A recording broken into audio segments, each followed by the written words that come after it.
Assalamualaikum warahmatullahi wabarakatuh. Malaikat maut menangis ketika mencabut nyawa ibu bayi ini, padahal wanita ini bukan taat ibadah. Malaikat merupakan makhluk ciptaan Allah Subhanahu wa Ta'ala yang terhindar dari perbuatan dosa. Malaikat juga erat kaitannya dengan kehidupan manusia, dan salah satu malaikat yang erat kaitannya dengan manusia adalah malaikat maut. Tentunya tugas malaikat maut adalah mencabut nyawa manusia usai mendapatkan perintah Allah Subhanahu wa Ta'ala.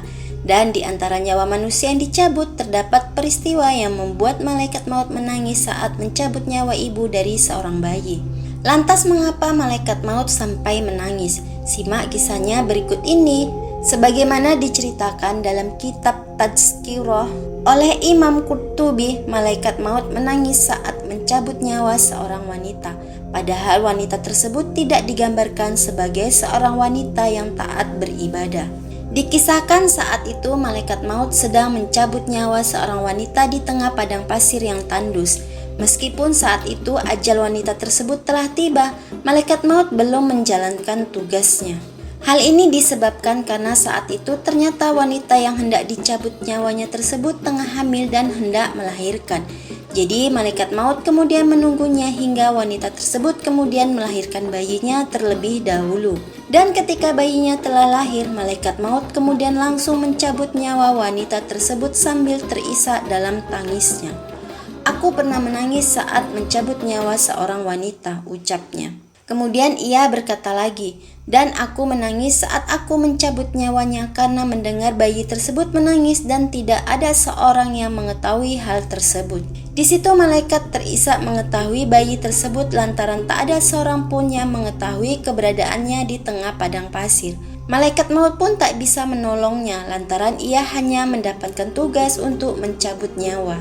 Namun tanpa sepengetahuannya, Allah Subhanahu wa Ta'ala kemudian menyelamatkan bayi tersebut hingga akhirnya tumbuh besar dan menjadi hamba Allah yang taat. Dan dalam kitab Tazkirah juga disebut tentang percakapan Allah Subhanahu wa Ta'ala dengan malaikat maut. Saat itu Allah bertanya kepada malaikat maut, "Apakah kamu pernah menangis saat mencabut nyawa anak cucu Adam?" Malaikat maut pun menjawab, "Aku pernah menangis, tertawa, dan terkejut serta kaget." Allah Subhanahu wa Ta'ala kemudian bertanya, "Apa yang membuatmu menangis?" Kemudian dijawab malaikat maut bahwa dia menangis saat hendak mencabut nyawa wanita hamil di tengah padang pasir yang tandus dan ia hendak melahirkan. Maka malaikat pun menunggunya sampai bayinya lahir di gurun tersebut. Kemudian malaikat mencabut nyawa wanita tersebut sambil menangis karena mendengar tangisan dari bayinya. Namun tidak ada seorang pun di sana yang mengetahui hal itu. Allah Subhanahu wa Ta'ala kemudian bertanya lagi, "Lantas apa yang membuatmu kaget?" Malaikat maut pun menjawab, dia terkejut dan kaget saat akad mencabut nyawa salah seorang ulama. Saat itu malaikat maut melihat cahaya terang benderang dari kamarnya. Setiap malaikat mau mendekatinya, maka cahaya itu semakin menyilaukan, seolah ingin mengusir malaikat maut, sehingga dia mencabut nyawa ulama itu beserta cahaya tersebut. Dan Allah Subhanahu wa Ta'ala pun bertanya kembali, "Apakah kamu tahu lelaki itu?" Malaikat maut pun menjawab, "Tidak ya Allah." Allah kemudian menyampaikan kepada malaikat maut bahwa sesungguhnya ulama tersebut adalah bayi dari wanita yang dicabut nyawanya di gurun pasir yang gersang. Dan akulah yang menjaganya dan tidak membiarkannya. Wallahu alam. Wassalamualaikum warahmatullahi wabarakatuh.